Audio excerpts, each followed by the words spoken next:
like, share, and subscribe. Misty, we have 3 of your books in the Make Mementos collection. I'm so excited. We have Grandmas Are for Love, You Taught Me Love, and When You Feel Better. Tell a little bit about those. Those books are super special to my heart, and I made them as to be a gift book that parent and child or grandparent and child could read together. My very first book I ever published was When You Feel Better. And some books really I feel are inspired and the words can just kind of come to me. And this was one of those. And I was thinking back about my mom who died of cancer in 2014. So I actually wrote this in 2019. So it was several years after she had passed away. But I was thinking back to how I felt when she was sick, and I don't know if it was hope or denial, but I really felt, I had all the faith and the hope that she would get better. And I had all of these feelings because she was such a great grandma and so fun to be around. We would go to lunch, we would go shopping, she would take my kids, they just adored her, and we would do all these fun things. But when she got sick, those kinds of things, it put a stop to those things. And while she was sick and going through chemo and all of the treatments, I just kept thinking, when you feel better, we're going to go out and do this again. We're going to do this and all these things that I miss doing with her. And so that's how this book came to life. And I do realize that some people don't get better, but I think that's okay. I think it's okay to still share that hope with them, and remembering better times and even going on this adventure with them while they're sick in bed, because that's what it's meant to do, because this bunny and this koala go on these adventures together in this book.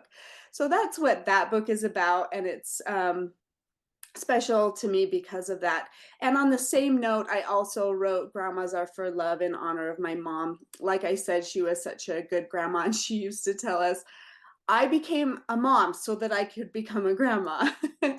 And she just adored her grandkids so much. So that book is, dedicated to her, and it's just a fun weekend that Koala gets to spend with his grandma.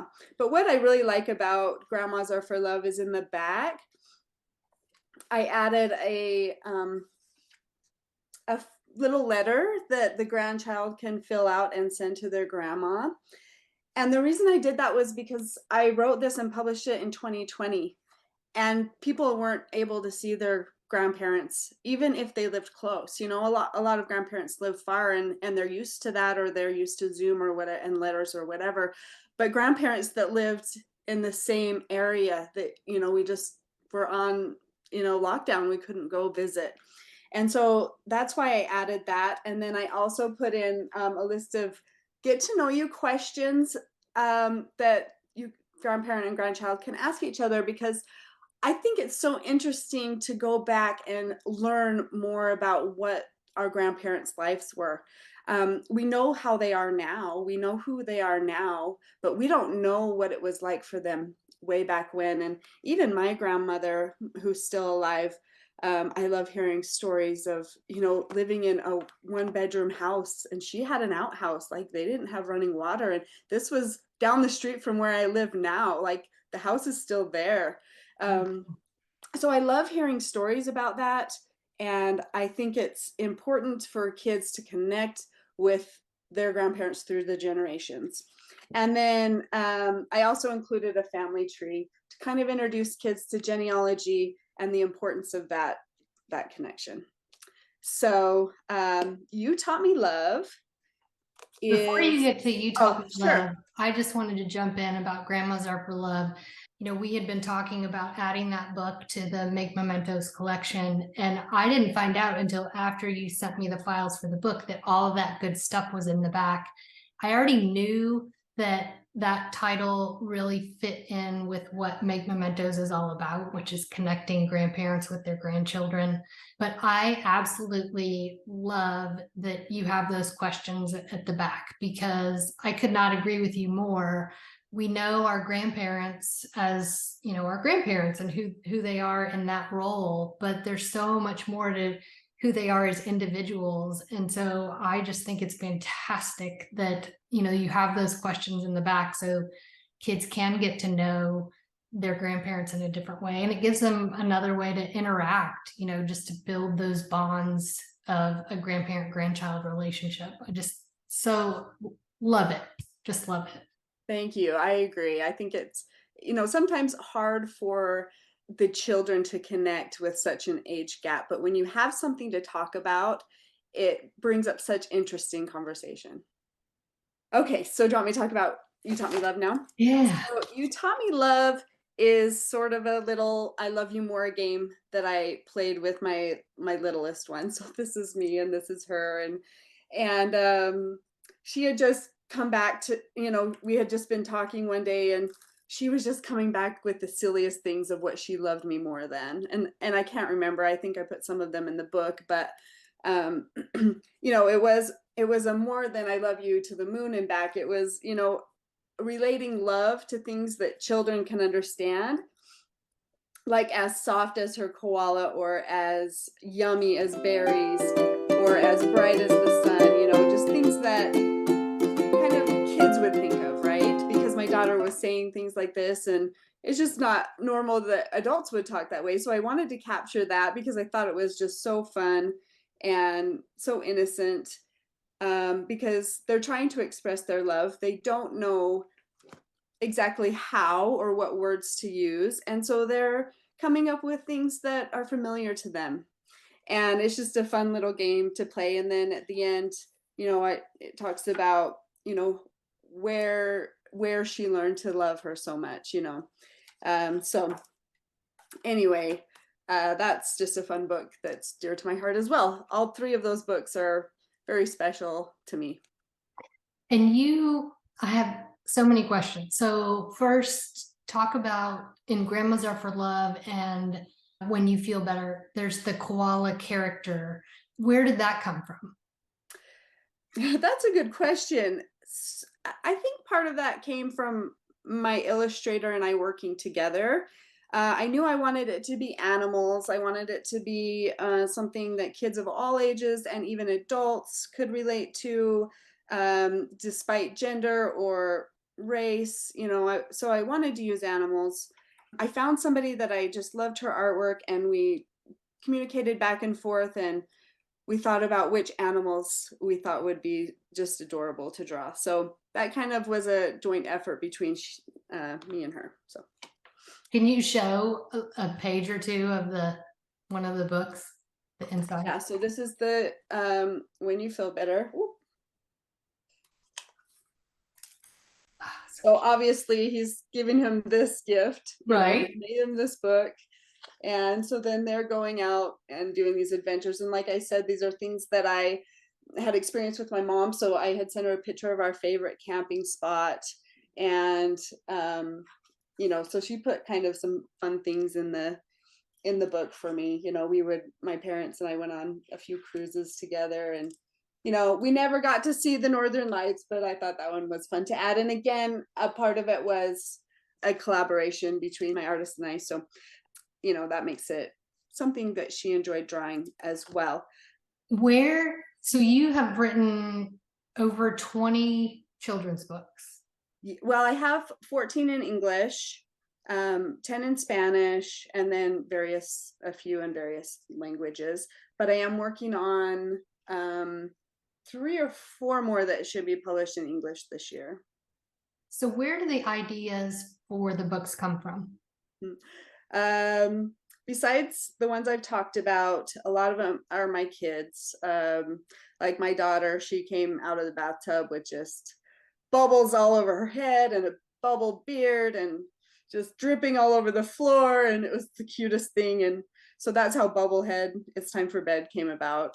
I wanted to write a fun imaginative story about bubbles and bubble baths. And Punk the Skunk, what is a series, and it's my social emotional learning series. And the idea for that actually came about because I had a skunk living under the shed in our backyard. So we have this field behind our house, and we get unwanted animals from time to time. But when he burrowed under our shed, there wasn't a lot we could do except for steer clear as much as possible. And one time I was walking home late at night from book club in our neighborhood. We have a book club. And it was like 10 or 11 at night. And I was walking home and I see this furry creature like scurry across my yard and go onto my front porch and go up to my front door and put his hands on my front door and just kind of lean in on my front door. I thought, if I had heard that like scratching, I would have answered the door and had this skunk like fall into my house because he was like leaning on the door.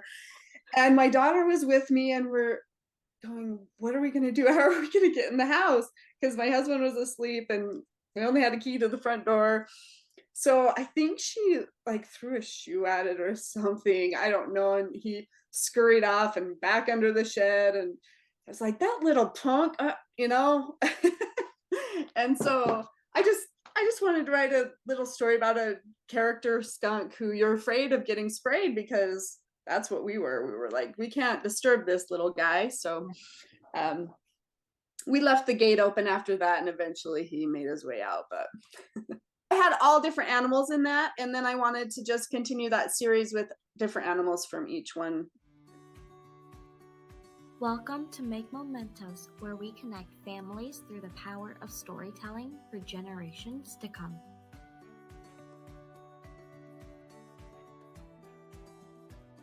Love is sweet, but our new books by Misty Black are even sweeter. Misty Black is the author of 3 adorable books that will melt your children's heart. Now let's get back to the video. You got started as a children's book author. You'd already had a career and you transitioned into being a children's book author. How would you describe your writing process? Because I know I've watched interviews with you, previous interviews, and you cranked out, was it 10 books in your first year as a children's book author? Well, no, 2019 was when I started, and I took almost the entire year to learn about writing children's books, publishing, the business of it all, marketing, because I knew at that moment I wanted to do it as a business, and it wasn't like I just want to get this one book out and then I'm good. So I took every course, every class I could get my hands on. Several of them were months long, and really learned the business, so that I didn't publish my first book till August of 2019, and then I only published one more that year.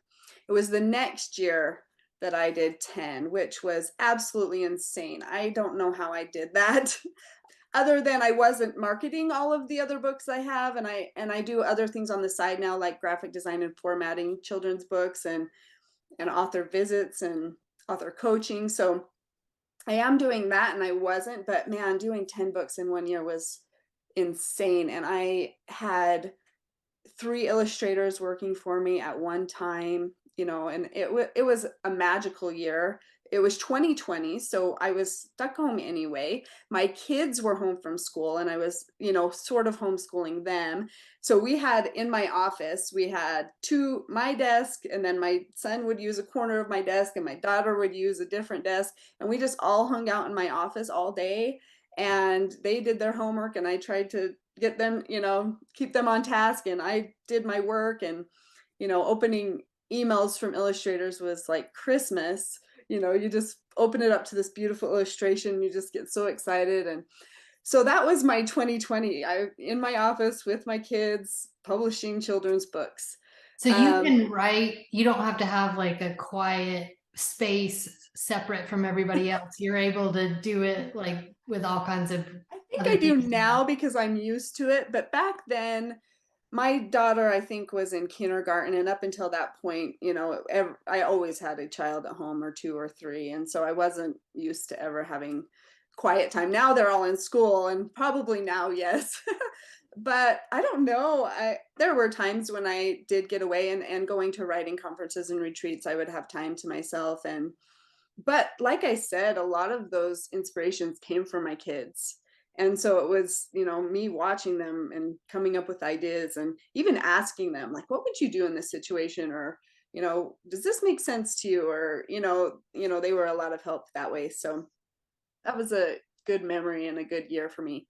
And then 2021, I did another 10, but these were mostly translations. So I didn't, have to do all the artwork and everything else. It was just hiring a translator, getting some beta readers to make sure that it's looks well. And, because I don't speak that language, but I do speak Portuguese, and I'm excited to move into Portuguese and get these all translated in Portuguese as well. What is the most challenging thing for you about being a children's book author? The marketing is hard. You just wish everybody knew about your book, and then they can decide to buy it or not, right? So that's interesting that you say that, because you've sold over 85,000 copies of your book. So even then, you're still saying the marketing is the most challenging. Marketing is hard. I mean, you're competing even on Amazon, that has the biggest market in the world, the audience in the world. I don't know the current number. It goes up by millions every time I hear it, but I think the last time was like 16 million or 20 million books, or this is just books, not to mention all the other products on Amazon. And so whenever I would publish a book, somebody could type in the exact title and it wouldn't come up at all, not even scrolling through pages and pages and pages of products that have to put in my name and the title, or whatever. And even then it's on page 3, with however many items on each page. So you have to kind of learn how to optimize your listing and do ads and things like that. And in person, I'm only one person. I can only tell so many people and visit so many schools. So yeah, marketing's hard. You got a stiff competition. Lots of these books are amazing, and you've got to stand out. So that's, the biggest challenge is making sure your cover pops, easily read, is relatable, and then making sure your description is, when somebody does click on that, I want that book. What do you love most about being a children's book author?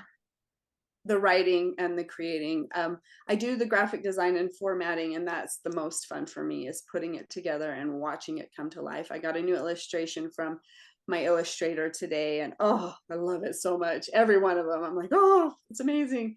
So I don't draw at all. So I have I'm in awe of people that can draw and just turn something that I wrote and envisioned in my head into life. It's amazing. It's so fun. We have 2 of the 3 titles, Grandmas Are for Love and You Taught Me Love, are both in the Make Mementos Valentine's Day collection of books. So people can go online, buy the digital copy of that book, and then narrate it and send it to a child. They can also obviously buy the print copy. So if they buy any of these books, what do you want people to get from reading them? An experience, a memory. I have really fond memories of my mom reading to me. I think it's, such a good bonding experience. And where these specifically talk about love, even more so, you can bond and talk about the book. Most of my books have end of book discussion material, where you can, continue the discussion and learn from them, and hopefully further that connection. Okay, so now we have some fun questions. Tell us where you live. I live in Utah, so it's cold and snowy and mountains right outside my window. It's beautiful. What are 3 words you would use to describe yourself? Oh goodness. Well, I'm pretty driven. I'm pretty stubborn, which I think might go hand in hand a little bit. Like my little 9-year-old is the most stubborn person I've ever met in my life. I'm like, she's going places. I just have to tell myself that when she's driving me crazy. And I think I would use the word integrity. I'm pretty honest and try to, be a good person even when nobody's looking. What's your favorite season and why? I like fall better than spring, but I prefer spring because it's after winter. Like I hate winter. And so the furthest away from winter I can get, then that's my favorite. But I love fall and harvest time, and the pumpkin patches and the all of the sweater weather, but not quite cold. But since it's right before winter, spring it's got to be it. I even love summer, and it gets pretty hot here. So I mean, we're over 100 most of August. So, but you know, we have air conditioning, and it's better than being cold. My husband bought me a heated vest for Christmas, and it is my favorite thing. In fact, I debated wearing it today because I wear it every day. And I thought, okay, I just won't wear it for the interview. That's a great gift. It is a great gift. He's like, I think I did good. I think I did good. I'm like, yeah. What was your favorite children's book when you were young? I loved the Boxcar Children. My mom, we would read it together. Oh, I was just fascinated by how they could scrimmage for food and just survive in this boxcar that seemed so adventurous. I don't know. I love that book so much. I love Mrs. Pigglewiggle. I thought she was hilarious and creative, and just those books that made me just want to read and love reading. Tales of the Fourth Grade Nothing is another one where I don't know. I just have such fond memories of those books that make you laugh and make you feel part of the story, and actually make you feel like you have friends. I don't know, when the books are over, I kind of miss them. What types of books do you enjoy reading now as an adult? So I'm in a book club, and I've been in a book club for, I don't know, 10 years maybe. And we read all kinds of books. But the ones that I've actually really enjoy are the historical nonfiction books. So I just read In Order to Live, and that's our book club book for this month. And it's about a North Korean girl who escapes, and all of what she deals with. And it is jaw dropping. You just don't realize. So many times in the book, I was like, oh, this was 1800s or whatever, because of the way they lived, and then I'd be reminded, no, this was 2007. This was now. And there's people that live that way and are oppressed and abused. And then The Hiding Place, another one of those nonfiction historical books that, I don't know, it's just something nonfiction connects with me, that like, this really happened, and I get a lot more from it, and can try and better my life or be more grateful for what I have because of the experiences that they've had. Okay, what do you like to do when you're not writing children's books? So I am a big fan of board games. We love board games at my house. My kids, not as, like, I'm trying, and they're not as much of fans, but there's some card games or dice games that we all play together. But my husband and I are just really into strategy board games that we just are pretty competitive. But we have a blast. We invite people over to our house, like family or neighbors or whatever, and we have board game parties quite a lot. Well, that is all the questions I have. I just wanted to introduce our audience to you. You're a new author to Make Mementos. We're, again, thrilled to have these 3 titles in our collection. I'm so excited to be working with you. And in addition to being available on Make Mementos, obviously the print versions are also available. You can get those at Amazon.com. Where can people find you to connect with you on social media and things like that? So I have the handle Misty Black Author. So that's my website, mistyblackauthor.com. Facebook is at Misty Black Author. Instagram at Misty Black Author. Email info@mistyblackauthor. So, well, thank you so much for being available today. And I'm sure we'll be talking again soon. Thank you so much.